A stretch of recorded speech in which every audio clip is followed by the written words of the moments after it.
I want to tell you about a new podcast called Amuse News. Publishing multiple days a week, Amuse News is your source for food news, interviews from around the food world, and more. On the show, we'll be engaging with food storytellers, from chefs to advocates to people working in the field, and many more. Find Amuse News wherever you get your podcasts. Amuse News is a destination for everyone who's looking for a new, insightful look into the world of food. Today's program was brought to you by EscapeMaker.com. Visit a farm. Escape through the net. Visit EscapeMaker.com for more. Hi, this is Celia Kutcher, host of Animal Instinct, and you are listening to Heritage Radio Network, broadcasting live from Bushwick, Brooklyn. If you like this program, visit heritageradionetwork.org for thousands more.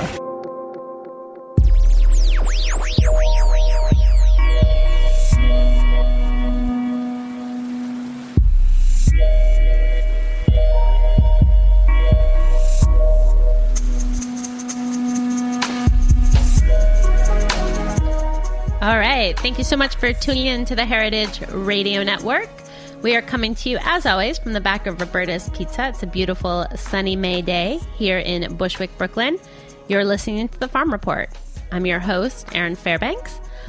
Off air, I am the executive director of the Heritage Radio Network, but on air, as host of The Farm Report, I talk with folks all along the food chain about food production and how we do think about it, how we maybe should be thinking about it. And today I'm excited to have us joined on the line by Jose Oliva. He's the co-director of the Food Chain Workers Alliance. Welcome to the show.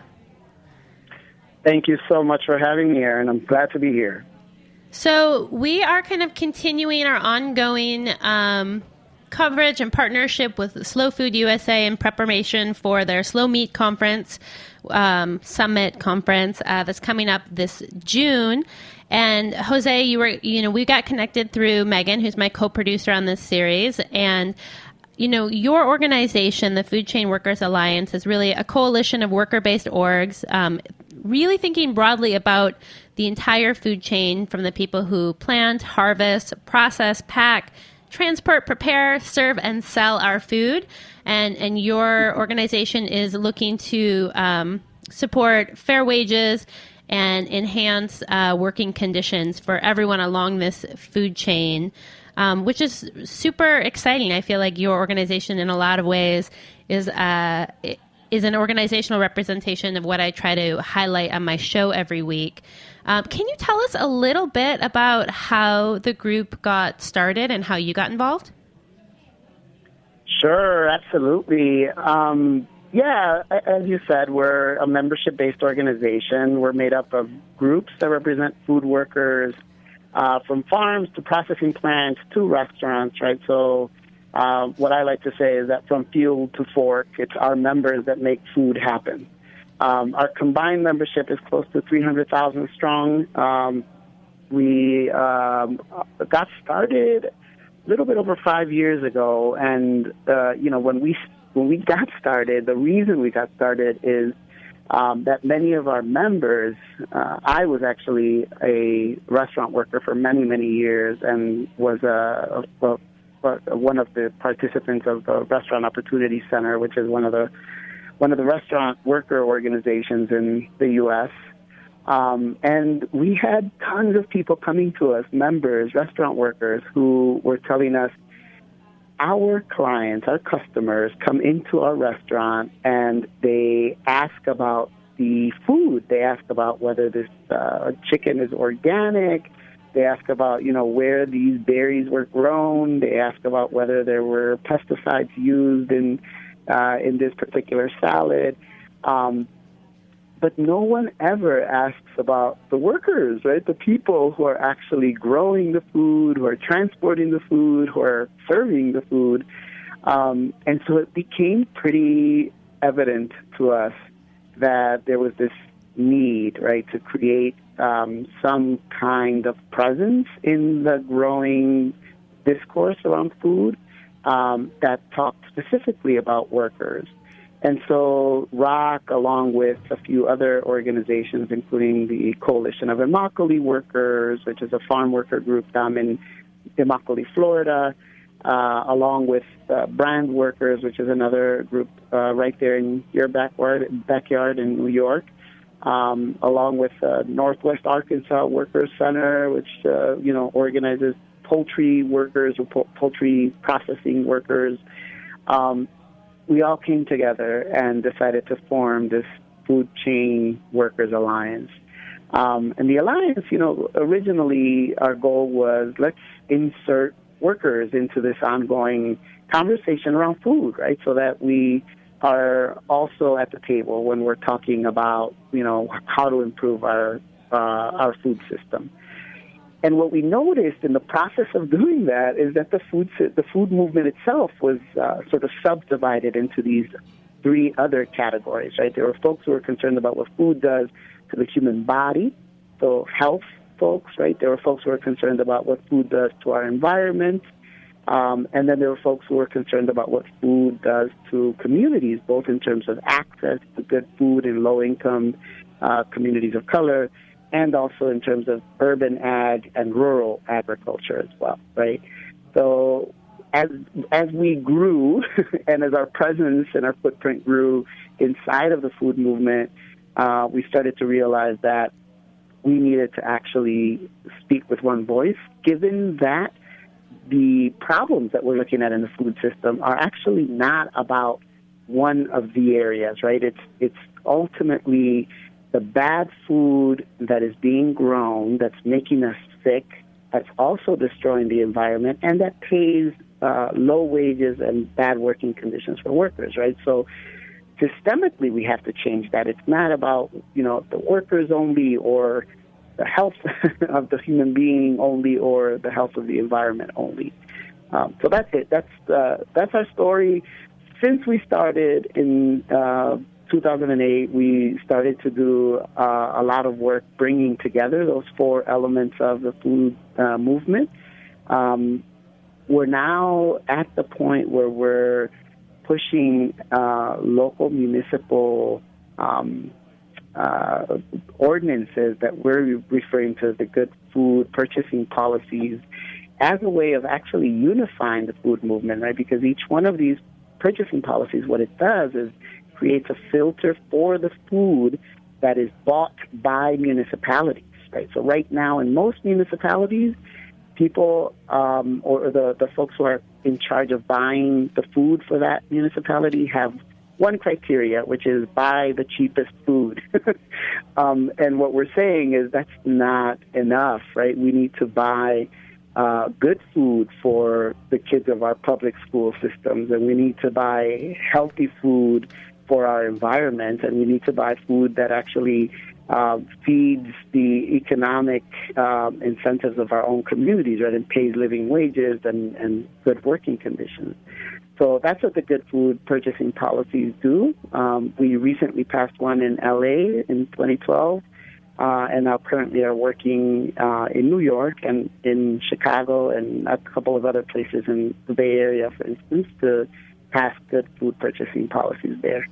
Well, that's what we're doing. Yeah, I want to talk a little bit more about those purchasing policies and the Good Food Pledge in just a minute. But before we do, I want to kind of orient folks a little bit more to the people and the kind of difference, the different kind of like wages and the number of people we're talking about who are part of this employment sector when we look at the food chain. You guys have this great video, I think is pretty new, called Guess Who's Coming to Breakfast. And I just I thought it was so smart. It's a family sitting around the breakfast table, and you think, the kid's going to have, a question about the birds and the bees and where do babies come from. But he's asking his parents, where does food come from? And they're like, it comes from the store. And immediately there's this parade of all the people who, as we said earlier, are planting and harvesting and processing and packing. So can you give us a little sense of scale? How big is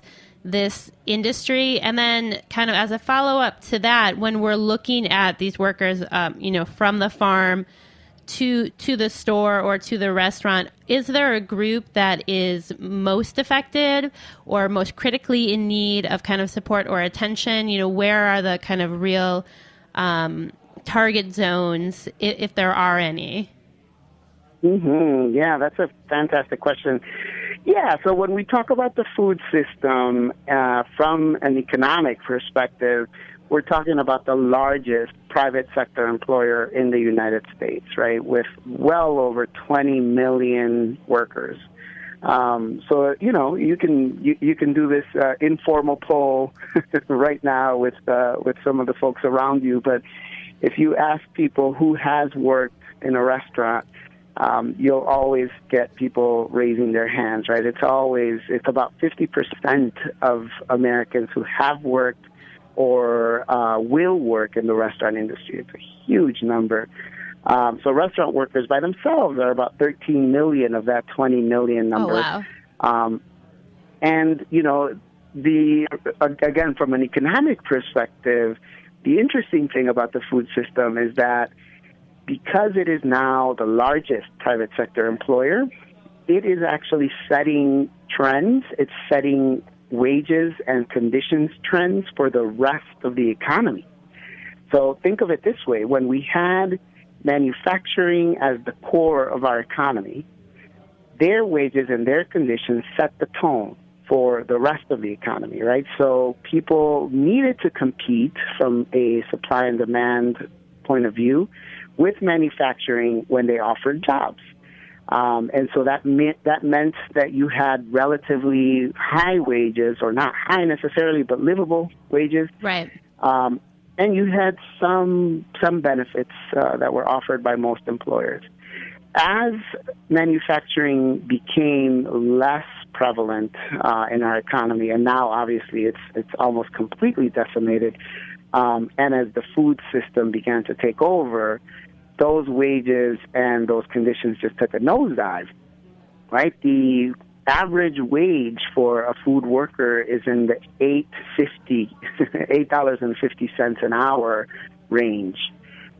So food workers are actually 2 times more likely to seek out assistance for food than anyone else in our workplace. So it's an interesting juxtaposition, right? We went from having relatively livable wages in workplaces to basically McJobs, right, in the last 3 decades. And that transition is in part because the food system has grown tremendously, in part because the food system represents a new model, a new economic model that has less centralized workplaces. So the workplaces are a lot smaller, making it less likely for them to have a union. They also represent a new demographic, right? So close to 70% of tipped workers in the United States are women, and over half of those women are earning poverty wages. And so you're talking about not just a new demographic, but sort of a new mode of production. Mm-hmm. And along with that new mode of production, a race to the bottom, right? An absolute race to see who can pay the least amount and who can actually squeeze workers the most. And that's creating, essentially this vacuum in our economy for livable wage jobs and for good working conditions. And if we're if we're turning the lens kind of back to the farm, and we're thinking about kind of farmers, farm owners, farm workers, farm workforce, are we seeing that across the spectrum, these groups are impacted by this wage crunch, or is it like workers are feeling much more of the brunt than farm owners, or are we, seeing different changes depending on the size or even the type of thing that farms are producing? Are there bright spots or dark spots in the kind of farm landscape? That's another great question. So in terms of the farming, the framework for farm owners, the main issue is fair pricing. So a lot of, I'm obviously not an expert on farm ownership or farmers in general, but I can tell you that the folks that I know who are have all made it perfectly clear that the main problem is that the way that pricing is structured right now, it incentivizes large corporate-owned factory farms, and it penalizes smaller, medium-sized farmers. And so we end up with essentially the same situation that you have for workers being the reality for farmers, right? Which means that if you're a large farmer, large farm owner, you can afford, and not only can you afford to have very low prices for your products, but you're being subsidized at a very high level by the federal government to continue to bring those prices down, which undercuts, obviously, the smaller, medium-sized farmers. Now, what ends up happening on the labor front for those folks is that, obviously, the smaller to medium-sized farmer can't afford to pay livable wages. Oftentimes, they can't afford to pay themselves livable wages, right? And they have to sell off their farms and move somewhere else. And so it ends up becoming this, vicious cycle of the smaller farmers paying less wages or lower wages, and the larger farms, the big corporate factory farms, not necessarily paying higher wages, but having nothing to compete against, they can pay workers very low wages and get away with it.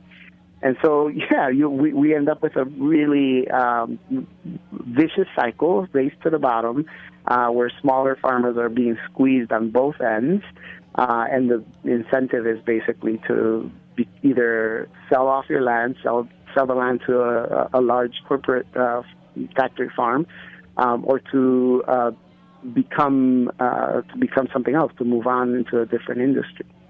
Well, so shifting gears a little bit here and thinking about the Slow Meat Conference that's happening in Denver, why is it important for your organization to be in attendance there? Like, what are you hoping to get and to walk away with? And where you can, are there issues that are specific to meat and the meat industry that are different than things you're finding in other types of production?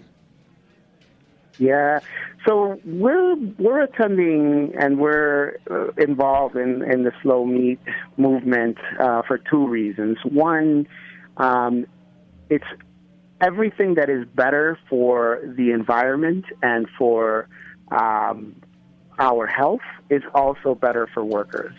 And so we're very, very clear about that to the extent that we're able to move our market in the direction of better food, right? That means food that is that has these five very critical elements, right? That's locally grown, that's sustainable, that's fair, that's humane, and that's healthy. That if we move in the direction of a food system that has those five elements, I think we're doing what's right for workers. So that's number one. Number two, we do think that the way we're going to be able to move our food system, the way that we're going to be able to create a good food system, is if we break out of our silos. So if we stop thinking about, our health as the primary, most important thing, but we start to realize that our health is directly connected to the working conditions and the environmental conditions of that factory farm, then we're going to get somewhere. Right? But to the extent that we're only focused on one of those elements, I think that's where we oftentimes hit a wall, both because we can't move a large corporation like Monsanto or Walmart or Darden in the direction of better, healthier food, given that their commitment is number one to profits and everything else is secondary. So to the extent that we're able to unify all of our demands and everything that we need, then we can get somewhere. So that's the second reason that we're going to the conference. Well, I think that your narrative really strikes me in that it seems like very efficient, essentially, with in one fell swoop I get to eat better, healthier food that also has these great impacts on the people who are producing it and the land upon which it is produced. We have just a few minutes left, and so I want to touch on one of the tools that your team has been working on that you alluded to a little earlier in the interview, which is the Good Food Purchasing Program. I know that you have launched in LA. I was surprised. I did not know that LA, has 10 million residents, which is about 26% of California's population. Tell us a little bit about the Good Food Purchasing Pledge, and I think in particular to me it was interesting that you're targeting working with a specific municipality, and that you're looking at food service institutions with budgets over $1 million. So why start at this level, and why was that $1 million mark the right space to target? Right. That's where we're at now, but that doesn't mean that's where it's going to stay. What we wanted to do is we wanted to have an impact on the market. So the bottom line to us is the city of LA spends a little bit over $2.75 billion with a B. With a B, on food every year. So that's 400,000 meals every day that are served in LA public schools and in LA other services that LA provides. So to us, it was pretty clear that if we could move that market, if we could move that humongous market, we could have a regional impact. So the idea emerged as a conversation that we were having with several of our other partners in the LA Food Policy Council that represented different sectors of the food movement, right? So there were folks who were pushing and were concerned on issues of local purchasing and ensuring that both local businesses, local small and medium-sized businesses that grow food were able to access the sort of growing market of the municipality. And then there were other folks who were concerned, obviously, on the systemic, sustainable, and environmental impacts of growing food at the scale of monoculture, especially that some of the farms in the valley were growing. And obviously there were folks, we were at the table, right? So there were folks who were concerned about how workers were treated in these operations and in some of the food service providers in the city. And so the conversation really evolved from what can we do together to how can we move the market in the direction that we need it to go, literally for our own survival, right, as a species. And so the idea of putting it into a municipal code wasn't really far-fetched. It was more of a sort of an organic, no pun intended, product of the conversation. And really the five basic principles that the GFPP, the Good Food Purchasing Policy, contains sort of reflect the folks who were at the table, right? So there were local is the first one, right? And there were a lot of businesses and local folks who wanted to eat local. Sustainable is the second one. So there were tons of environmental organizations that were part of that conversation. Fair is the third one, and that obviously reflects on working conditions and wages. Humane is the fourth one, and it's all around animal well-being and animal agriculture. And the fifth one is healthy, so it's just around nutrition and ensuring that we have the best product, that we're consuming the best product that's available. And then turning that into a policy, which is, I know, could be boring to some folks. To us, it was exciting because it meant that we can create a filter, like I said at the top end of the show, right? We can create a filter that tells our municipality what the food is that we should be buying, so that it isn't just a matter of this is the cheapest thing available and therefore that's what we're going to buy, to having these five value categories that allow for the food to actually have more of an impact on our health and our environment and our society than what we would have if it wasn't, if we had no values for our food at all. Yeah, well, definitely exciting stuff. And if folks want to learn more, I recommend they check out goodfoodla.org. Jose, it's been really great chatting with you today. I appreciate you taking some time, and I look forward to seeing you out in Denver in June. Oh, absolutely, Erin. Thank you so much for having me. If you want to hear more from the food chain workers, you can find them at foodchainworkers.org or on Twitter. They are at foodchainworker. We are going to take a quick station break, and when we come back, we will be joined in studio by a very special guest. I'm excited to introduce you to one of the new supporters of the network and this show, so definitely hang tight through the break. We'll be right back.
Book a farm escape.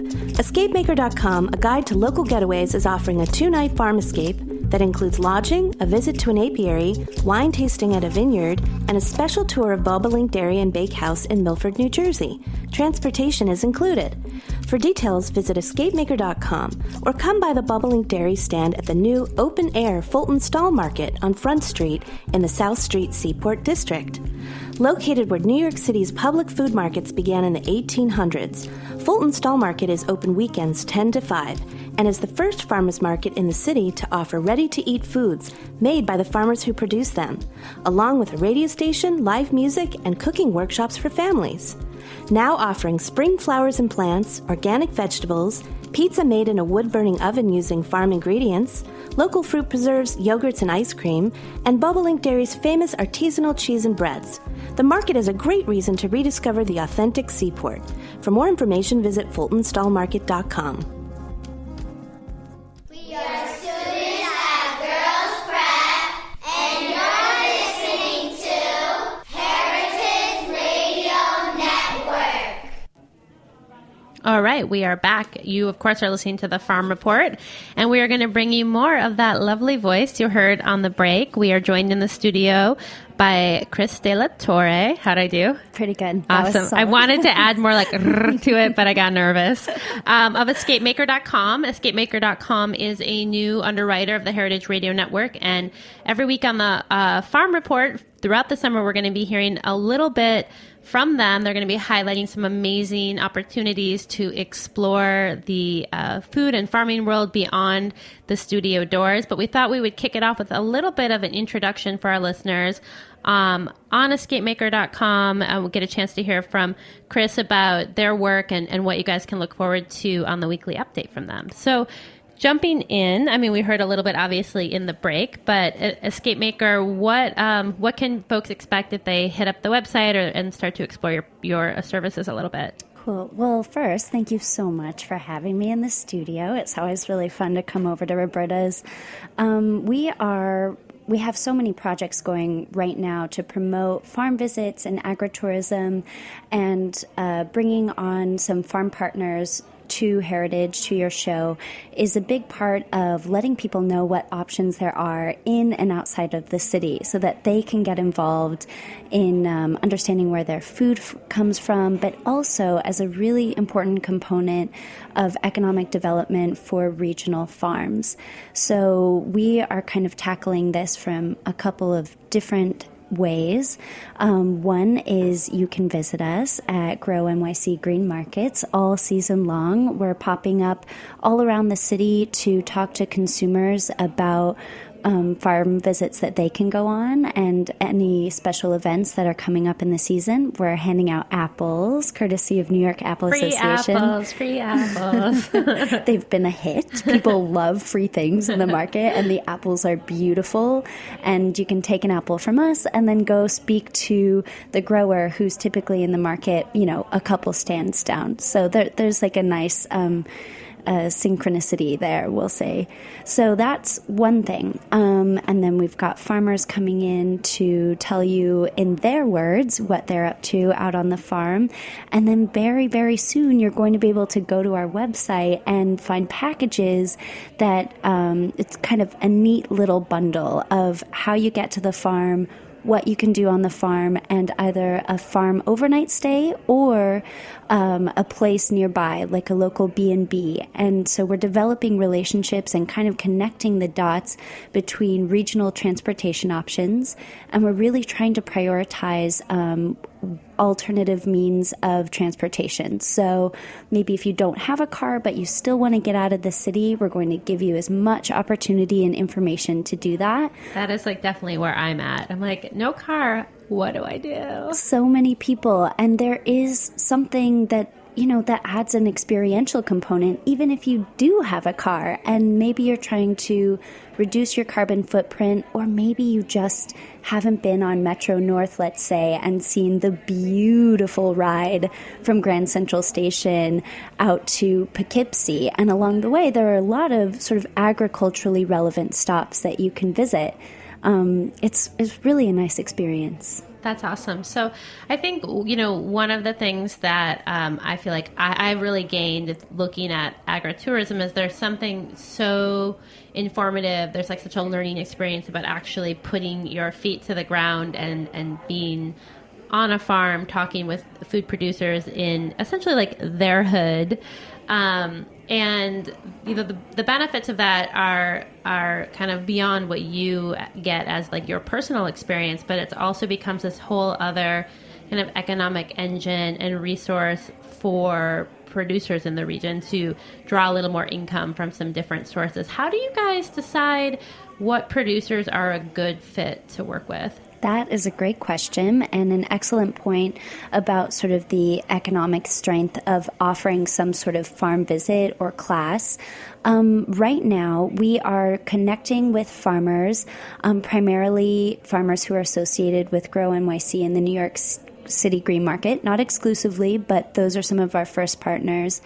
And these are people who are very enthusiastic to share their mission, share how they're growing, how they're taking care of their animals, how they're taking care of their land, which I think it means a lot to them. They're so often kind of mired in the farm work, which is a very beautiful and enjoyable thing, but it's hard and time consuming.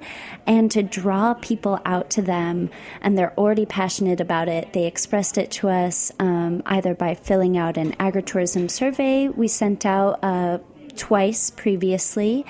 And then also some farmers who have already approached agritourism with like a business model and a very clear objective to like host people. They've hired people specifically to take care of the hospitality side. So those are really great early partners for us. Yeah, no, that makes a lot of sense. And I think too, having spent some time on a farm, it's great to essentially kind of control that visitor experience.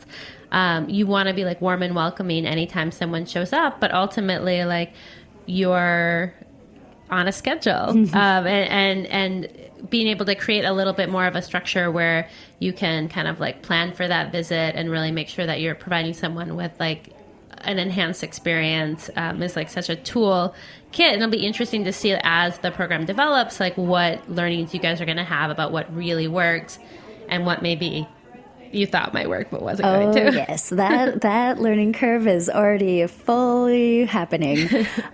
Something else that has been a really cool kind of secondary component, I wouldn't say secondary, but an added benefit to working with these farmers in the region is that farmers are involved in their communities. And so we're building travel packages that aren't just to the farm, but they're going to let you know what other interesting options are around the farm. So, for example, let's say you take the train upstate and the farmer maybe comes and picks you up from the station, if that's something we've agreed on, and you go on a farm tour, you take a cheese class, and then you head over to a local B&B that is also purchasing product from the farmer. So that's what you get for your breakfast.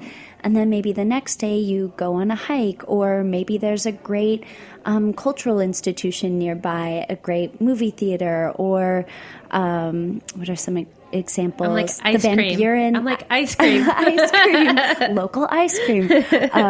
Ice cream for sure. But just so many awesome things just outside of the city, but still very rural, which is really nice. Yeah, so folks can definitely find you guys by visiting the website, which is super simple, escapemaker.com. One of the functions I love is, you can search by date, you can search by distance, or you can search by destination. So you don't really have to necessarily know what you're looking for. You can kind of have the experience to kind of stumble upon or get inspired by some of the stuff that you guys have outlined. Or I can find tools that really help me stick to a particular criteria or a particular region if that's what I'm interested in. So each week, basically, you're going to be pairing us up with different producers that you work with, and we're going to get a chance to chat with farmers and producers about what you can expect if you visit the farm. So super excited. Definitely stay tuned for that. That's going to be at the end of every farm report throughout the summer. Chris, anything that's coming up in the next couple that folks should kind of put on their calendar now? Yes. So this Saturday, we will have our pop-up stand at the Fort Greene Market. May 30th, we will be in Tribeca on their Saturday market. And June 17th, we'll be at Getaway Day in Grand Central. We'll be joined by a lot of other destination partners. And any excuse to go to Grand Central Station recreationally, you should, because it's one of our really special New York City buildings. Another thing, follow us on social media. You, coming up this weekend and next, you'll get some sneak peeks into a video series we're going upstate to shoot with some of our partners, Breezy Hill Orchard and Wilklow, as well as Bad Seed Cider. So it's going to be really, really fun. I'm a little bit jealous as this is perfect cider drinking weather. Awesome. Well, like I said, look forward to more from Escape Maker on the Farm Report every week throughout the summer. In the meantime, visit them at one of the farmers markets if you're here in the city, and via the World Wide Web at escapemaker.com. Thank you so much for tuning in. This has been another episode of the Farm Report. We come to you live every Thursday at 1 o'clock. If you like the program, please find us on iTunes and subscribe. Better yet, leave a review. It really helps other folks find the show and like it, like I hope you do. Thanks so much for listening. Stay tuned in.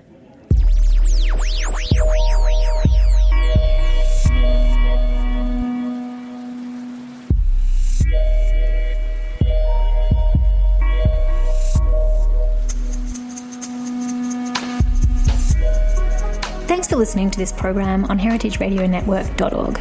You can find all of our archive programs on our website or as podcasts in the iTunes store by searching Heritage Radio Network. You can like us on Facebook and follow us on Twitter at heritage_radio. You can email us questions anytime at info@heritageradionetwork.org. Heritage Radio Network is a 501c3 non-profit. To donate and become a member, visit our website today. Thanks for listening. Hey listeners, we're nearing the end of our 15th anniversary fundraising campaign, and we need your help to meet our goal. This campaign offers you a chance to win a unique food and music experience in one of the most exciting cities in America. Here's how it works. Donate to HRN and you'll be entered to win dinner for two and 2 tickets to a concert in one of 8 amazing cities: New York, Los Angeles, Philadelphia, Nashville, Las Vegas, Charleston, Ardmore, Pennsylvania, and Asheville. All donations support our work educating food system storytellers.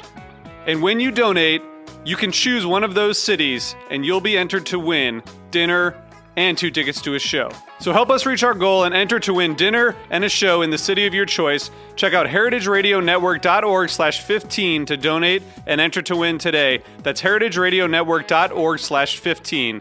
Thank you.